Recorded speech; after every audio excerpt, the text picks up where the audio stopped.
Hey there friends, it's Missy again. Thanks so much for stopping in today. I have a new layout to share for Shimmerz paints, and I'm going to be using lots of pretty colors today. I'm going to start this layout with a cut file, and I went ahead and cut it on some plain old textured white cardstock, and this cut file is called Remember Floral, and it is from Just Nick's Studio.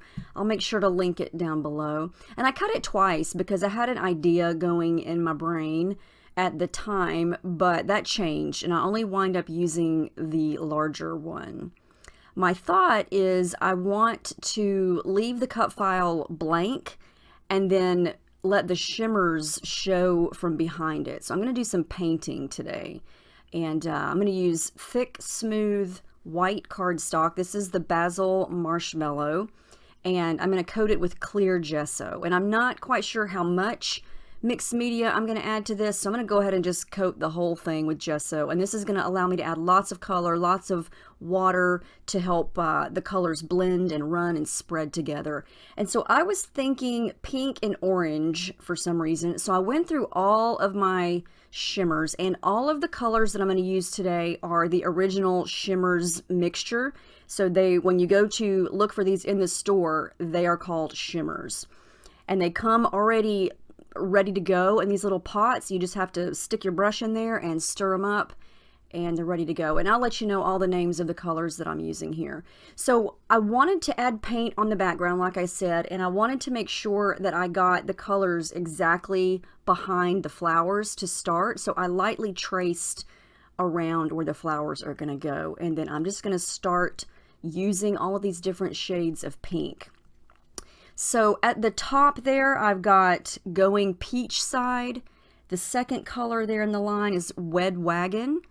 Then I've got Pip Pip Cherry-O, which is one of my favorite pinks.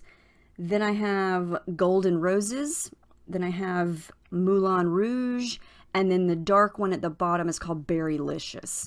So I'm just kind of mixing and matching. Some of these are dark, some of these are light. And I am using water to kind of dilute some of the colors. I'm using a brush, I'm using my finger, and just trying to get some darks and lights going where this big flower is going to go. And I love how this looks when the cut file comes back on top of it, because I am not a painter. I'm not a watercolorist. Like, I have no idea how to just freehand beautiful florals or leaves or anything like that. So I'm just kind of winging it here and kind of experimenting and seeing how this will look. I wasn't even sure it was going to turn out, but we'll just see how it goes. Now, the other flower, I wanted to do more of an orange color, so I'm mixing two colors to get those different shades. I'm using So Sappy and Pumpkin. The pumpkin is the one that's obviously a brighter orange, and then the other one is So Sappy, but I'm just kind of blending them together. I'm also adding a little bit of the Berrylicious on the pink side, which is that last one that's really dark, and it's just a blending process. I want some darks, some lights, and I want these two flowers to be different colors. So I definitely wanted a big pink one and then a smaller orange one to start with. And I spend quite a bit of time just working on this, and I love the way the shimmers blend together. They work so nicely together, and if the pinks and the oranges do blend together, it's okay, because I love those two colors mixed together. But so far, this is what I have, and I like how that's looking. It looks kind of weird as it is by itself, but it makes more sense when you put the cut file back on top of it. So as I was doing this, I thought it would be pretty to get a little messy, and as if this isn't messy enough already, but I mean go beyond the edges of the cut file to kind of look like the flowers are kind of bleeding downward and then around the edges of the cut file. And yeah, I didn't want this to be perfect. I didn't want to stay inside the lines. I wanted it to look abstract and messy, and believe me, it definitely does. Have I ever created something neat and organized? I think not. So yeah, messy is the way to go, because I don't know how to make neat and organized. You should see my desk. It's messier than my layouts, so yeah. But I'm going to add some splatters and just keep working on this. I don't film the entire process. I do show you a lot of the process of this background, but I spend a lot of time working on it, and if I didn't cut some of it out, we would be here for way too long.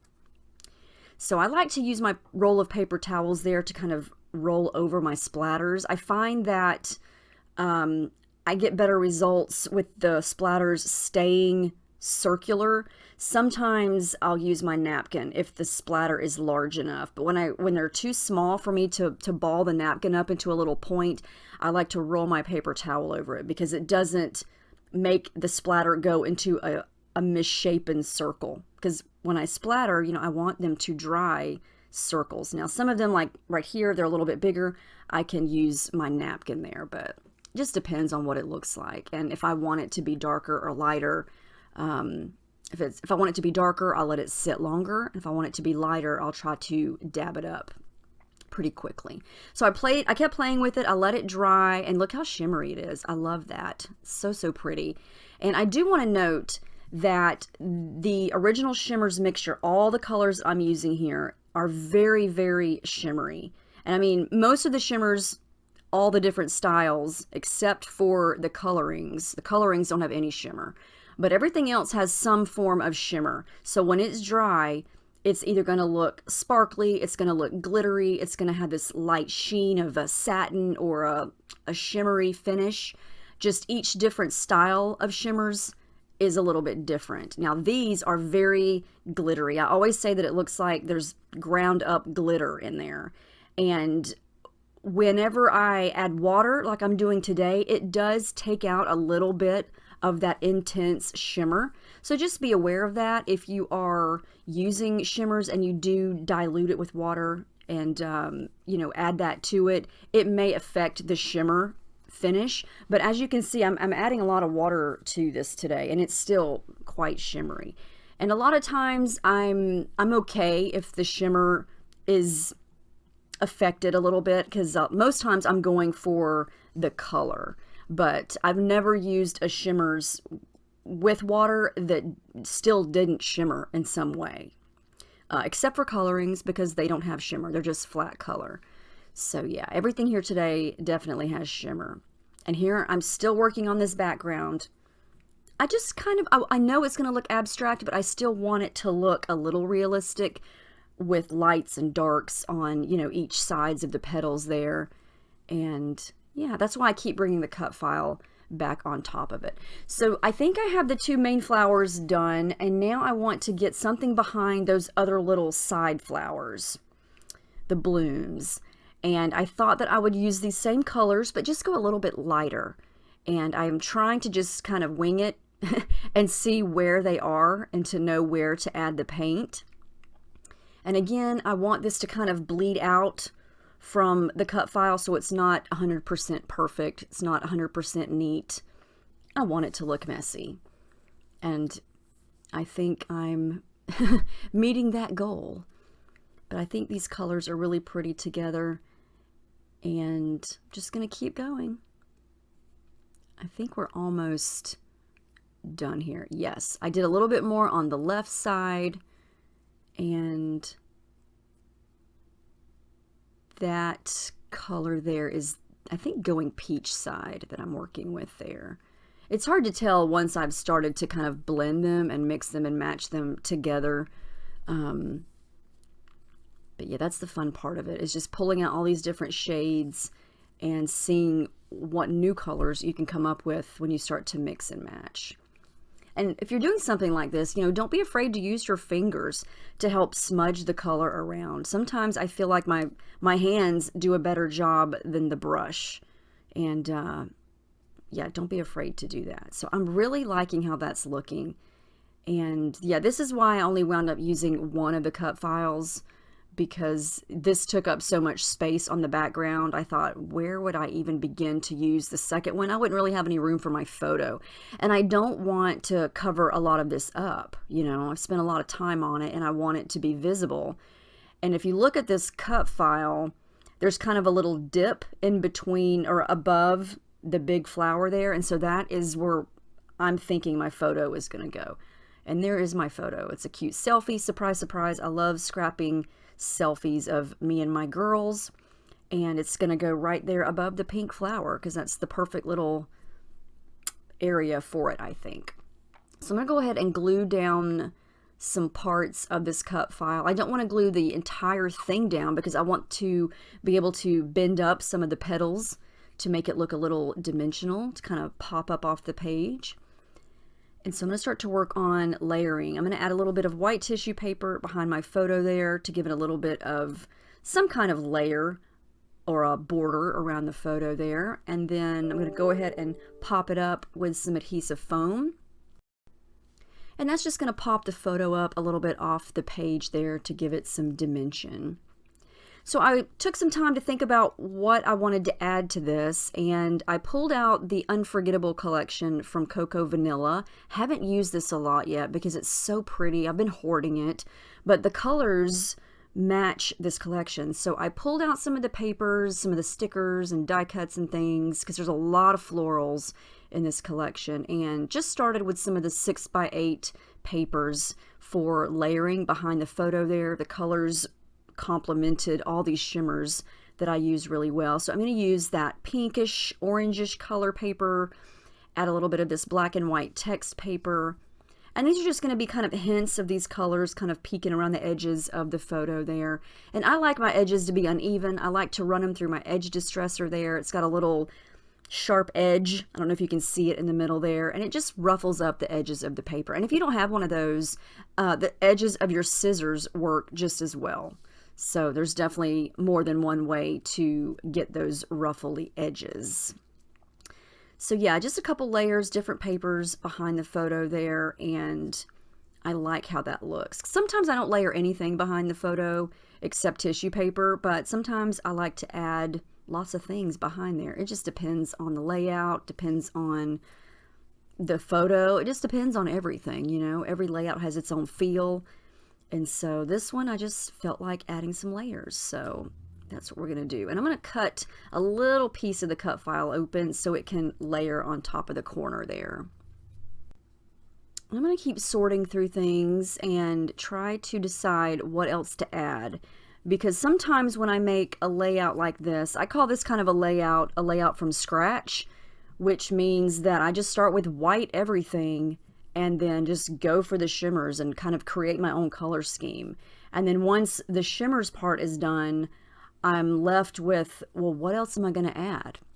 So I have to go in search of a collection or, you know, a group of products to add. And, you know, if you're like me, you've hoarded things for so long that you are bombarded with so many things, you don't even know where to start. You probably have things from years past that you've forgotten and you don't even remember having. Yep, that's me. So luckily I had this Cocoa Vanilla collection close to me, and I thought, yep, this is we're gonna do this because it's gonna match, and it wound up working great.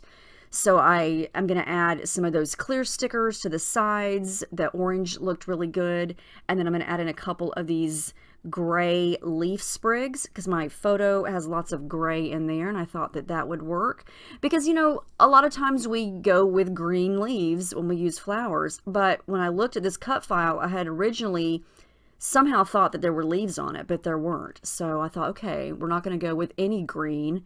We're just going to stick with the main colors here, the orange and the pink. And then when I saw the gray leaves, I thought, oh, that would be a good addition. Very subtle, but still it flows. So once I had the leaves decided, I thought, okay, I want to add some small things. I don't want to add anything that's really huge because the cut file is pretty big and it takes up the bulk of the page. So I'm looking for smaller things, little die cuts, mostly flowers. So I found a couple of really pretty watercolor die cuts. They're small. I found 3. I think I've got 2 orange ones and a pink one that I'm putting adhesive foam on right now. And then I'm going to wind up adding in some more flowers that I'm going to cut here in just a second using my manual die cutting machine. And so I have this little die set here, and I'll link it down below, that I got from scrapbook.com from Sizzix, and it's just got a bunch of small different styles of flowers and leaves. And so I went through that And I'm going to use those same 6x8 papers to cut out several little different flowers. And this is just a cute little teeny tiny cluster of flowers. I don't even know what kind of flower this is, but I think it's really cute. And I'm going to make it work somehow on this layout. And I like it because it's small. And like I said, I don't want to add anything huge at this point. You know, I tend to do that a lot. Once I get the big ticket thing done, I like to look for smaller things to add. I don't tend to do well with really big die cuts or things for some reason. I don't know. Like when we get big chipboard sticker sheets from Crate Paper, they usually are some really big things. I hardly ever use those. I just don't know how to make those work. So I really appreciate the smaller things like this. For me and my style, I guess. But I found another little flower. You can see I cut some of those there using the same papers, and I'm just going to scatter those around as well for little small specks of each of these colors kind of scattered around here and there. So this is definitely winding up being a completely floral layout, and I'm not mad about it because I love me some flowers, especially pink and orange ones. And so yeah, start to glue all of those down. And again, I just kind of scattered them around in random places there. And I'm using Scotch Tacky Glue. I almost always get that question of what kind of glue I'm using. It does not come in that bottle. You buy the bottle separately, and it's called a fine liner bottle. And then the glue, I just put it in there, and it works great. I went through all of my little stickers that I have in my little random bin of stuff here on my desk, and I found some Maggie Holmes clear stickers here that I'm going to add in a couple spots. I think I found a little Simple Stories black clear sticker sheet, and I'm just looking for little phrases that match, and I can't get this one straight to save my life, but we're just going to go with it. I'm going to go back to some of the phrase stickers from Cocoa Vanilla, and I think I have another collection. That's not the Unforgettable collection. It's the one right before it. It was very similar, but so gorgeous. I have all that in one big bag, so I was just kind of pulling out whatever matched. More clear black stickers here, and I love those because they look like stamps. But they're stickers, and they're awesome. So I'm going to stick this one over here to the side. And then this is a Maggie Holmes sticker book. I believe we got that in a hip kit last month, maybe. But I like this little together piece here. I like that it's angled up, and I feel like where I stick it, it goes perfectly in the little shape there. And then I added in With You, which is also from that sticker book. And then I needed something down there, so I just did some stitching. I didn't want to add any more flowers, so I just did some back and forth messy stitching using dark pink and orange thread to kind of finish off that title area and to fill in some of those blanks. Kind of random, but I like how it looked. I'm going to do my journaling right underneath that using a black fine tip Sharpie. And then the last thing I'm going to do is add in some black splatters. And this is the only one that I use that's in a spray form. This is Coloringz Night Moves, and it's just your basic black. It's what I always use for black splatters. It works great. So anyway, that's the final layout. I really do love how this turned out. It was fun to just paint the background from scratch and, you know, base it on this cut file. And I love making pages like this because you get to create your own color scheme, you know, anything goes. And you could do this with any kind of cut file. Possibilities are endless. But yeah, I got lots of texture going on, lots of colors. I'll link or list all of the colors that I used down below. And then if you head over to the Shimmerz blog, I'll have everything linked. You can see another list of everything that I used, and where you can go to get these colors over in the store. And stay tuned for Black Friday coming up. There is a big sale that's going to be going on, hint, hint, so you don't want to miss that. So keep a lookout on the Shimmerz social media for all the details on that. And yeah, let me know if you have any questions. I hope this inspired you in some way, and I will see you guys in my next video. Thank you so much for watching, and have a great day.